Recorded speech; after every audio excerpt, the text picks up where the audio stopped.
আজি 2021 চনৰ দায়িত্বলৈ আমি 2946টা নিযুক্তি দিলোঁ। 2022 চনত আমি 33,058টা নিযুক্তি দিলোঁ, অল ৰেগুলাৰ, কণ্ট্ৰেকচুৱেল নহয়। 2023 চনত আমি 44,978টা নিযুক্তি দিলোঁ। 2024ত আমি 33,666টা নিযুক্তি দিলোঁ আৰু 25 আৰু 26 বিত্তীয় বৰ্ষত এই মুহূৰ্তলৈকে আমি 42,000 চৰকাৰী চাকৰি দিলোঁ। চৰকাৰী চাকৰিয়ে 1,59,000ত ভৰি দিলে। মই আশা কৰোঁ যে নিৰ্বাচনৰ আগলৈকে নিশ্চিতভাৱে শিক্ষা বিভাগে যদি ভাল কৰি এইকেইটা দিন কাম কৰিব পাৰে, আমি আৰু 5,000 নিযুক্তি দিব পাৰিম। তাৰমানে চৰকাৰী নিযুক্তিৰ সংখ্যাই প্ৰায় 1,65,000ৰ ওচৰ পাব।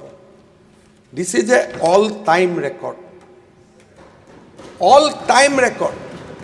লগতে আটাইতকৈ আপোনালোকে গৌৰৱ অনুভৱ কৰিব, ইয়াৰ বিপৰীতে নিযুক্তিক চেলেঞ্জ কৰি হাইকোৰ্টত এটাও কেছ নাই।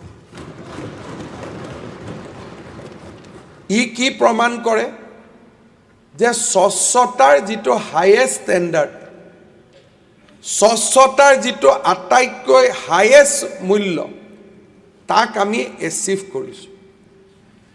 আজি মই অসমৰ ৰাইজক আৰু এটা খবৰ দিব খুজিছোঁ, গভৰ্ণৰ আৰু বিত্তমন্ত্ৰীৰ এড্ৰেছত আছে।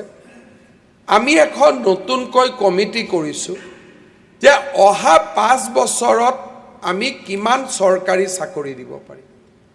কাৰণ আমি ৰাজ্যৰ জনগণৰ আশা আকাংক্ষাৰ চাকি গছি আমি জ্বলাই ৰাখিব খুজিছোঁ, যাতে আমি নিৰাশাত নপৰোঁ।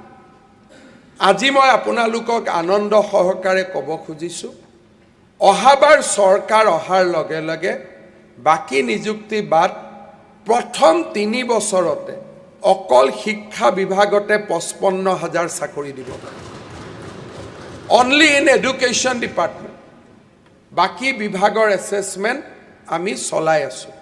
অৰ্থাৎ অসমৰ যুৱ সমাজৰ আশাৰ বন্তি গছি আমি নিৰ্বাপিত হ'বলৈ নিদিওঁ।